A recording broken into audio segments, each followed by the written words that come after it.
Hey gorgeous souls, and welcome back to my YouTube channel. Thank you so much for joining me for another one of my videos today. So today's video is a podcast episode or video interview from my #1 spirituality podcast on iTunes, Spiritual Queen's Badass Podcast. And today I'm chatting with the gorgeous Moira Kucaba all about addictions, overcoming addictions, how to rise up. So a trigger warning, first of all, in this episode we will be talking about eating disorder addictions, drug and alcohol addictions as well. So please be aware of that if you are going to continue watching this interview. But I loved this interview with Moira because she dives really deep into her own addictions with real practical steps of how to ask for help, how to actually get through an addiction, and how to support and care for others who are also in that addiction stage of their life. So this was a really eye-opening conversation for me, and I learned so much from this and learned so many great tools from Moira on how to rise up and how to overcome addiction. So I really hope this interview is going to spark your interest too. But if you're new here to my channel, then welcome. My name is Emma. I'm an award-winning life coach and 2 times a best-selling manifestation author, law of attraction YouTuber here on my channel, and the host of Spiritual Queen's Badass Podcast. And here on my channel, I talk about all things manifestation, law of attraction, spirituality, and self-help. And not only do I really hope you're going to enjoy this video, but the abundance of videos here on my channel over the last 8 years.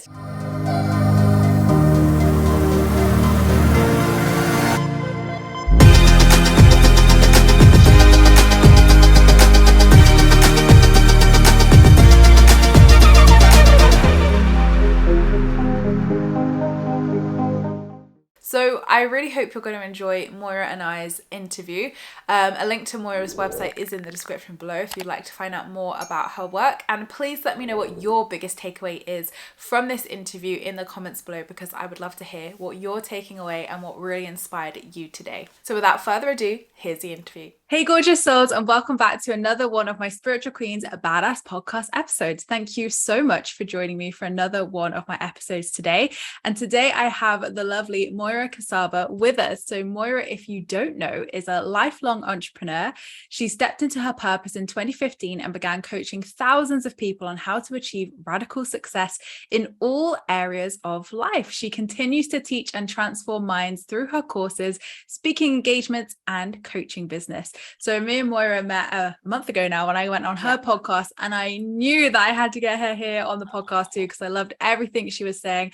I loved her energy. So I'm so excited to learn more about you today, Moira, but also for everybody else to hear all of your pearls of wisdom. So welcome to the show. How are you doing? I am wonderful. I'm so excited to be here. I agree. Like when we first connected, I mean, it was just energetically, like we hit it off. We have so many of the same beliefs and teachings and things that we're doing in the world, but it was really a great conversation because we were also able to kind of go back and forth and share different perspectives on the same principles, which was really cool. It was such a great episode. So excited to be here.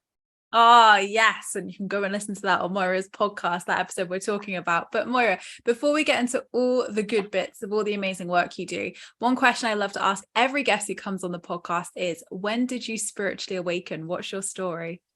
Gosh, my story. That's a long one. I'm going to try to keep it short, but I will say this, childhood, I'm a very type A, Enneagram 3 driven personality. And I also have addiction and alcoholism that runs in my family.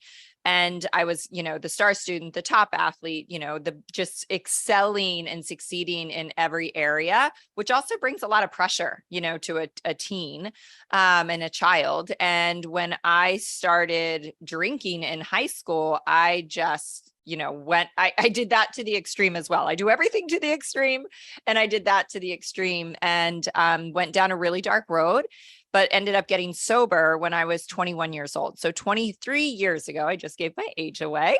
So I would absolutely say that's, I was very spiritually awakened as a child. I had a great influence in my mother to kind of help guide me through that.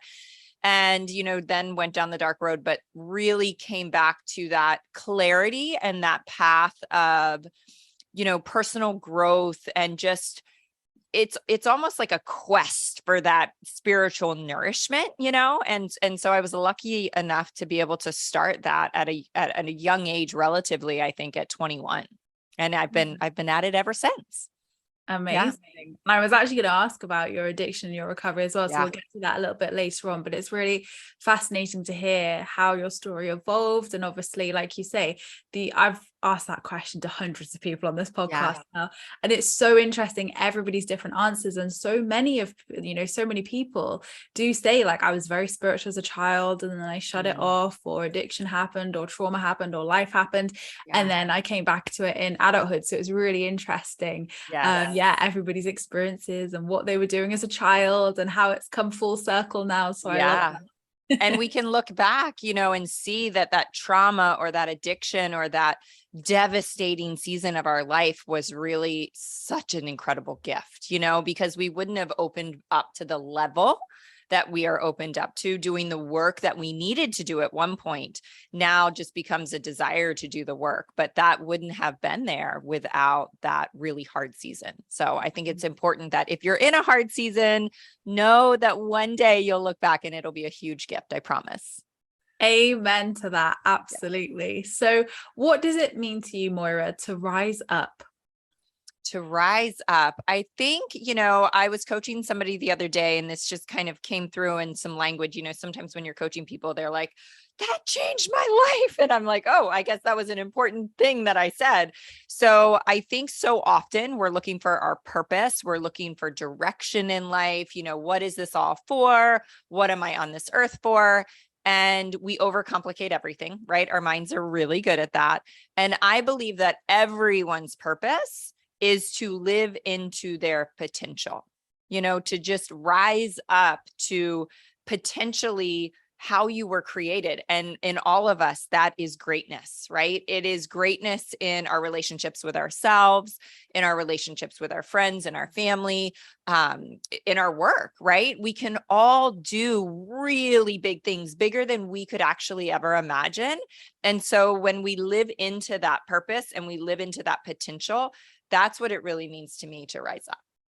I love that. And what a beautiful definition as well. And I'm sure it will mean different things to everybody listening, but I love how you define that, because it's so true. Our greatest lessons help us to rise up and give us that encouragement and opportunity to step into a more authentic version of ourselves, to up level into that higher self as such. So 100% agree.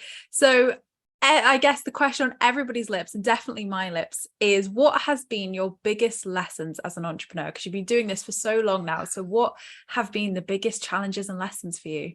The biggest challenges and lessons. I think in the beginning, if anyone's done any work around a fixed mindset versus a growth mindset, I remember that being really pivotal to me, because I didn't understand or didn't realize that when I came into entrepreneurship, I really had a fixed mindset, meaning that I thought that I only had, certain skills in certain areas. I didn't understand from a growth perspective that I can learn anything I want to learn. Like everything is possible for me to study and learn.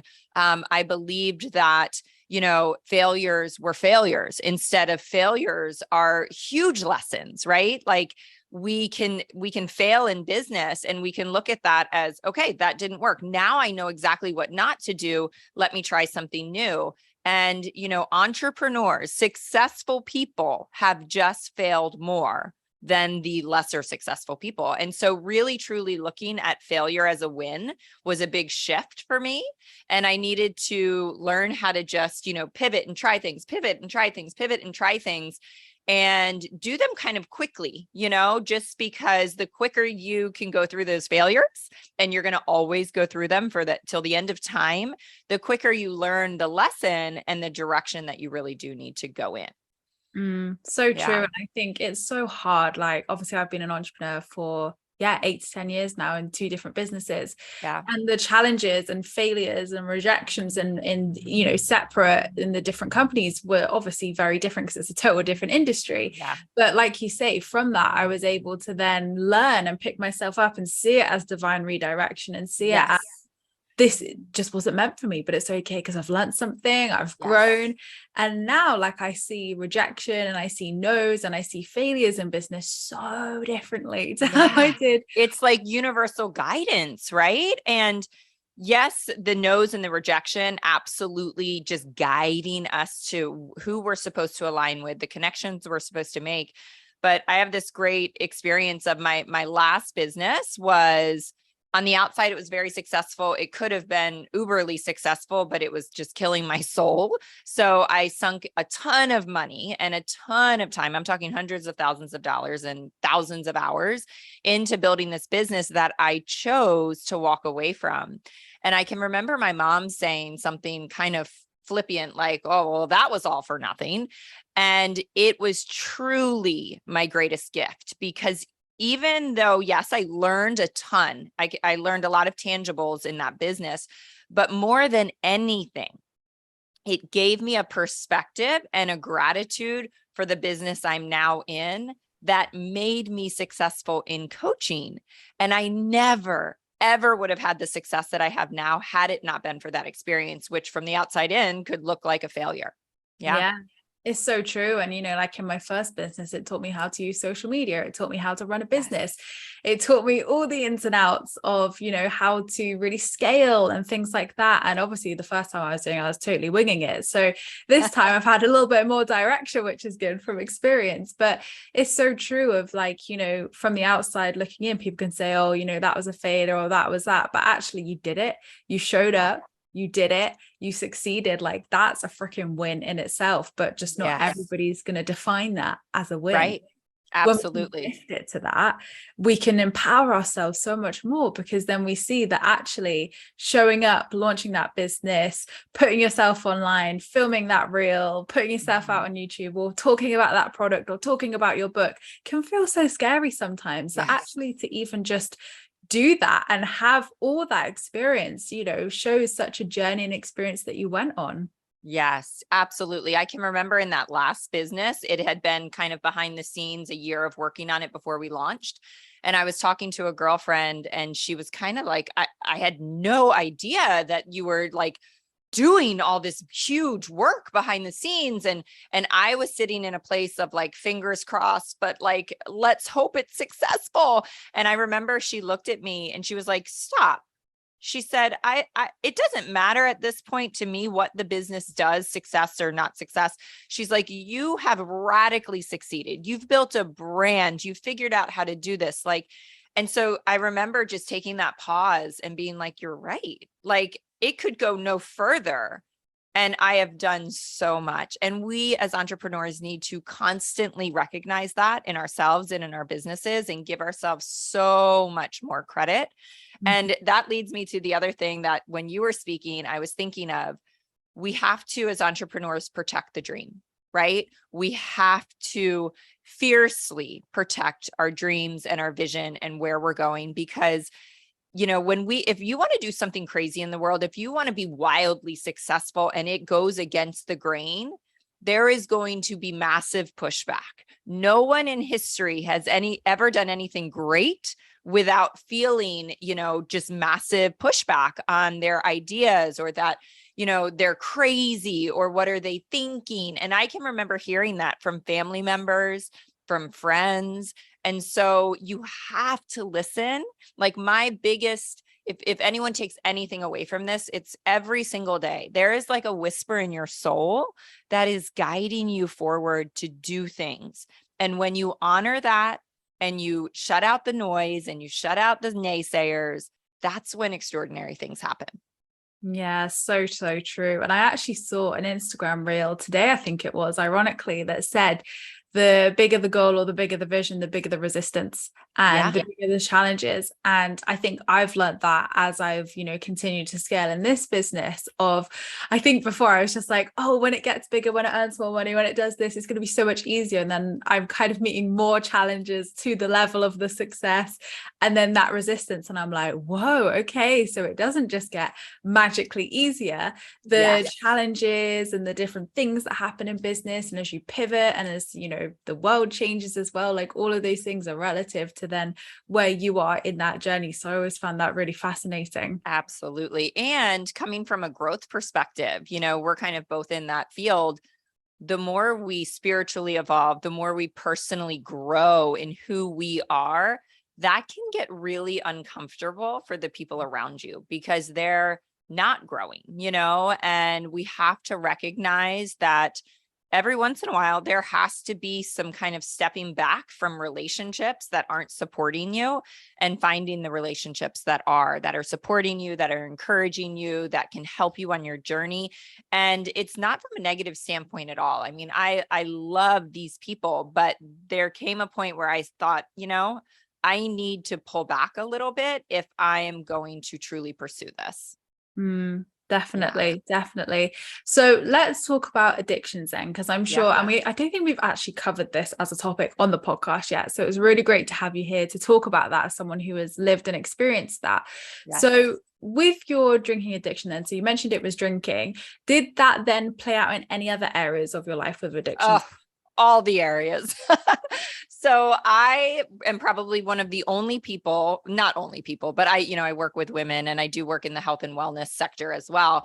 And so I think most women struggle on the spectrum. I always say the spectrum of like eating disorders clinically diagnosed and then just disordered behaviors and disordered eating, not necessarily clinically diagnosed.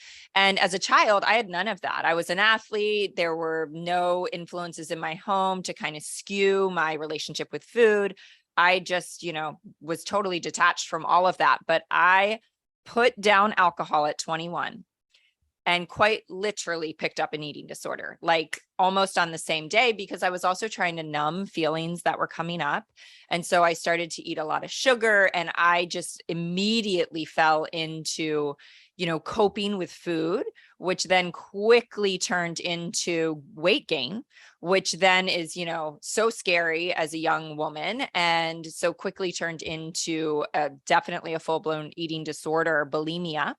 And I struggled with that for years. And that's where a lot of the work that you do completely shifted it for me, after I had tried everything in my power, because again, I'm an achiever, I'm type A, I'm driven, I'm going to figure this out, I'm smart.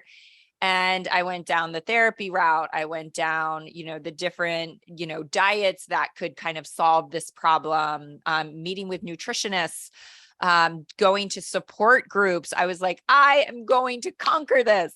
And it wasn't until I started working with a coach that really started to just redirect my thinking and redirect my focus to, it's something that I talk a lot about in my coaching, is a new identity, and instead of being so hyper-focused on this horrible thing that I felt shame around. And I realize now that all the work, quote unquote, that I tried to do on my eating disorder, the bigger it was getting because I was giving more attention to it. And so I finally got to this beautiful place where this coach helped me, kind of shift my attention and focus on who I wanted to become instead of who I felt like I was in that moment. And law of attraction and all of those things had always been just a huge part of how I lived my life and what I absolutely believe in. So I was able to kind of tap into those teachings, and that coupled with stepping into actually health and fitness coaching. So, workouts that were very doable, 30 minutes a day instead of going to extremes, nutrition that was very balanced instead of going to extremes. And those pieces of the puzzle finally came together for me. And, freedom from an eating disorder I can't even explain it. And I know anyone that is listening that's dealing with that or has dealt with that knows that I don't think there's a more painful prison to live in, because if you're using drugs or alcohol, you're kind of out of your mind, right? You're like detached from reality. But when you're living daily with the shame of an eating disorder, you're attempting to go about your life and be in relationships and raise children and be in a marriage. And you just carry this cloak of shame and this secret that you are hiding, and you can't stop. It is an addiction, and it's so incredibly hard to live life that way. And I can remember so many times thinking, God, universe, if you ever help me figure this out and free me from this hell that I'm living in, I will devote my life to helping women. And I feel like that finally happened. And that is truly why I coach women, not just I do coach a lot of women with eating disorders, but, that's just a segment of what I do, because I've learned all of these other tools to be able to teach women no matter what they're struggling with, no matter where they are in their life. And it's been nothing I would have ever thought that I was doing. I would have never set out at 20 years old and been like, this is what I'm going to do in my life. I always thought I was going to be a doctor. And again, I just kept listening to the whisper. And, over the years, I was led to this incredible opportunity. And it's finally, I finally arrived at a place in my life where I thought, I get it. I get it. Like all roads, all of my roads, the painful ones, the beautiful ones, led me to this work. And this is exactly what I'm supposed to be doing in the world. So powerful. And like you say, having not gone through that myself, I can only imagine, like you say, like what a prison it is to be in that place and to feel helpless and maybe even want to change. And I think the thing with addictions, I have a few people in my life who have had various different addictions. I think it's like they kind of know that they want to do better. They know that they don't want to do that, but it's really finding the help and support to really create that shift and stop that cycle and pattern, like you say. So what are some of your top tips for overcoming addictions? I think overcoming addiction, if it's alcohol and drug addiction, I actually got sober through 12-step programs. So I believe in them. I still go to meetings 23 years later. That's kind of the first place that I would send people for alcohol and drug addiction. Rehabs, I mean, those are great too. I think everyone has a little bit of a different path to sobriety. And I'm not one to judge any of them. I mean, if your path to sobriety works, then that's amazing. But mine personally was 12-step programs. But within a 12-step program, you have a sponsor, you have a guide, you have, a coach to kind of walk you through, to be able to check your behaviors and your thought patterns, and to almost allow them to do the thinking for you because you're so skewed in your own thinking. So that for alcohol and drug addiction. But I think when it comes to eating disorders, there's an amazing book I read by Katherine Hansen, and it's called Brain Over Binge.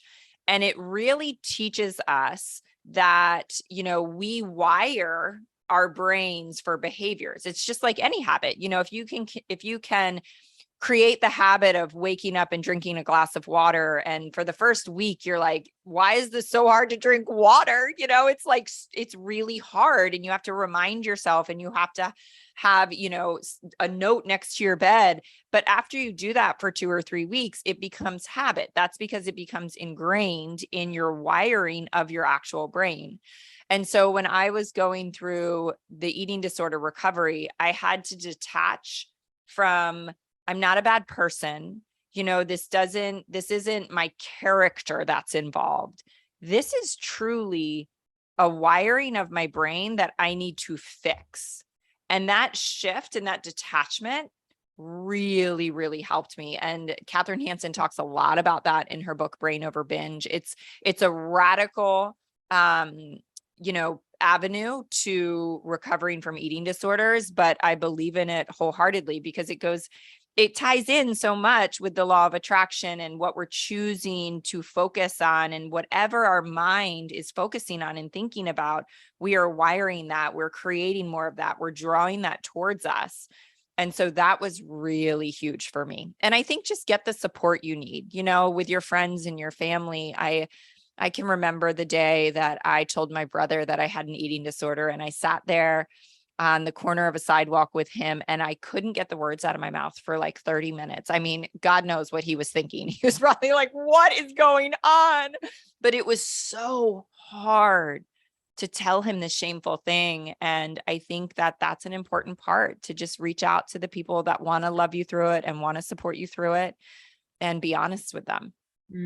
Absolutely. Absolutely. Well, thank you for sharing those tips, and we'll put some links to what Moira has spoken about in the description as well, so you can go check out the book as well. So how can we be successful in every area of our life then, Moira? Every area. Goodness. Well, I think, a lot of it has to do with, all of it has to do with the mindset work. Like, we have to do the inside work to be successful on the outside. You know, having been in the health and wellness world since I was 21, working in that field, I think so often we are looking for a nutrition plan or a workout to fix us. And you're not going to make the right choices nutritionally or show up for the workout unless you change your thinking. So it's so interesting to me if you think about it, like I feel like there's a shift in the world, right? People are hiring coaches, people are becoming part of masterminds and things like that. But we spend so much money, so much time, so much energy on buying things from the outside that we think are going to fix us. And that's not it at all. We have to do the inside work. And I know that there's also this shift towards so many people reading personal growth books, listening to podcasts like yours and mine. But I also think, and I think that's amazing, and that's an incredible place to start. I think when I first kind of discovered the personal growth world, just listening to something for 10 minutes every morning, reading something for 10 minutes, it shifted my thinking dramatically. And I want to circle back to that in a second, but there also comes a time when you actually have to do the work. You know, go work with a coach, go to an immersion seminar, like put pen to paper, like really do that deeper work so you can make those shifts in your life. That has been paramount in my life. And like I said, I'm an addict, so I do everything to the extreme. So when I kind of stepped into the personal growth world and realized that reading something or listening to something in the morning completely changed my day, I really sought and went after, you know, deep learnings and deep teachings from different people around the world. I want to circle back to what I said, though, about the morning, 10 minutes reading something, 10 minutes listening to something. We as a world wake up, I think, mostly and pick up our phones. It's the first thing we do. I mean, my alarm clock's on my phone, and we tap our messages or our inbox or our social media accounts, and we quite literally instantaneously allow the outside world to hijack our minds and our emotions. We are instantly responding to that girl on Instagram or the stress of the email box that's piling up as we sleep. And if there is one thing you can do, if there is one thing you can take away from this, it is to protect that first 30 minutes or hour of your day, and don't let the world in yet. Take control, take 1 hour of your day and read something, listen to something, journal, visualization, like any of those things. And we don't have to complicate it. I like to teach this process of, like, wherever I am in the world, whether I'm in an airplane or in a different country or state, because I do travel a lot, is worst case scenario, 3, 3, 3, 3 minutes, 3 minutes, 3 minutes. So that could be 3 minutes of prayer, 3 minutes of journaling, 3 minutes of visualization, 3 minutes of rewriting my goals, 3 minutes of intentions. It could be whatever feels good to you, because I think you're kind of, that little process that you do in the morning has to light you up. You don't want to take someone else's process and be like, this is falling flat. That defeats the purpose. But if you can just do a little quick morning process and create that habit, and for me, then I work out, then I usually shower. And when I get out of the shower, I'm listening to something as I'm brushing my teeth and putting my makeup on.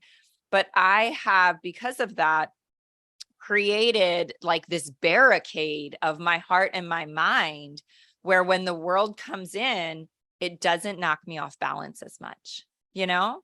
And I think that morning time is the number one thing you can do to change everything in your life. You're going to show up in your relationships different. You're going to show up to work differently. You're going to show up to your relationship with yourself differently.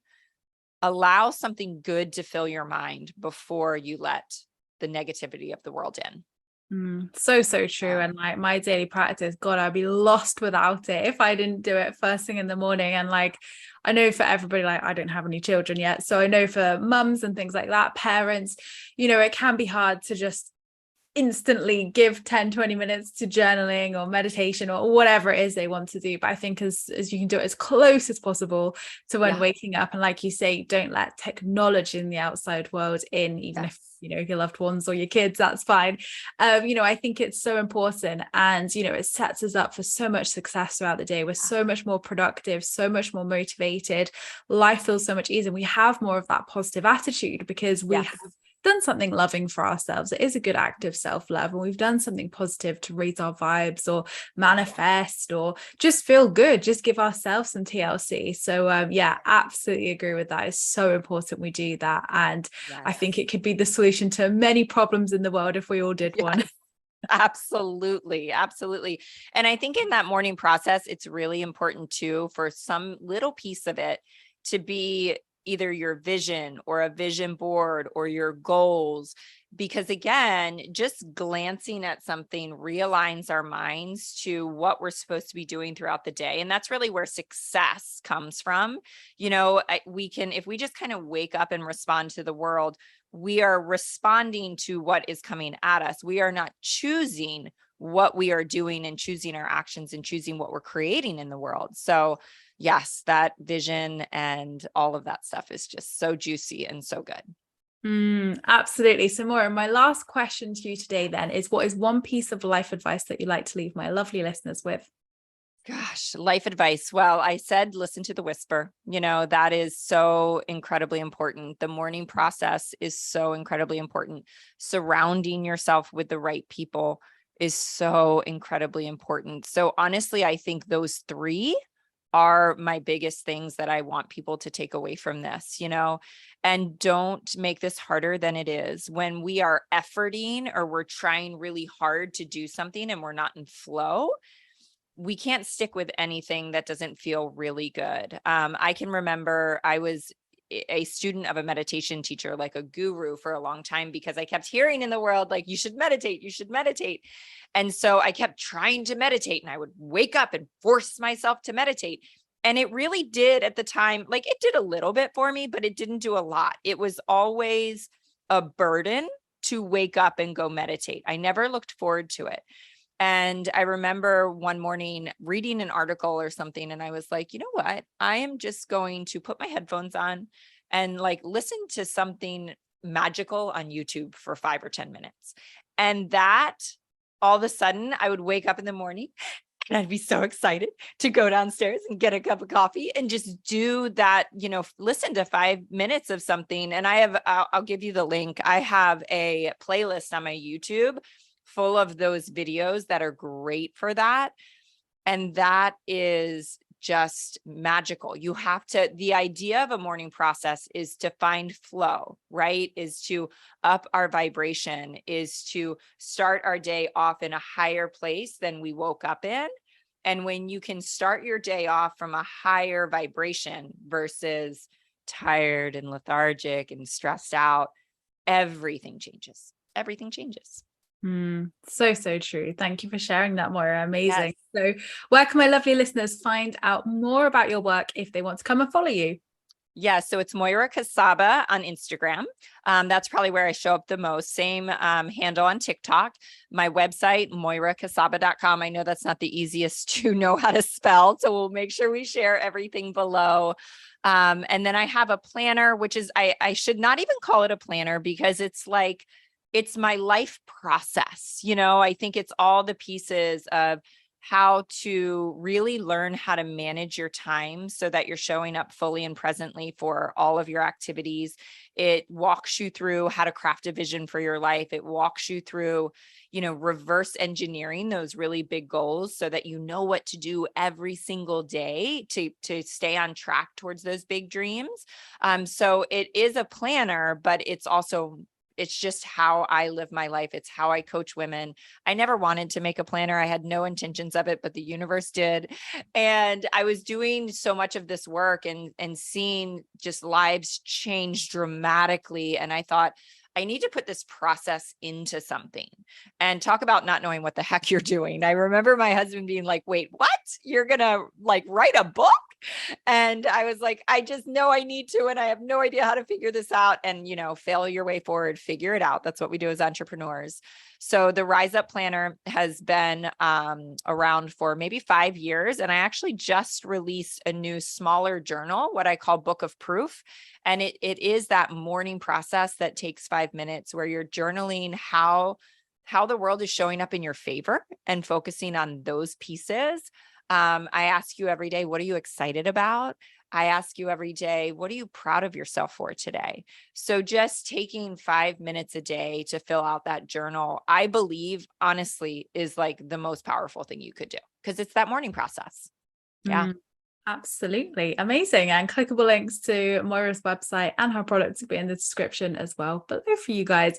But thank you so much, Moira, for coming on. It's honestly been such a joy speaking to you again and learning more about you and hearing all your amazing pearls of wisdom. So thank you so much for coming on today. Oh my gosh. Thank you for having me. It's been a pleasure. So I really hope you enjoyed that interview and I hope you got lots from it. Let me know your biggest takeaway in the comments below and what you're going to try moving forwards. But thank you so much, gorgeous souls, for watching. I appreciate all your views and likes. Don't forget to subscribe if you're new here because I would love to see you again soon. Don't forget to leave me a comment in the comments box down below because I reply to them all. And you can also join my free Law of Attraction support group over on Facebook where you can join myself and other like-minded souls where we talk all things Law of Attraction and spirituality. I hope you have a fantastic week, whatever you're up to, and I'll see you all in my next YouTube video, which will be on Friday. Lots of love.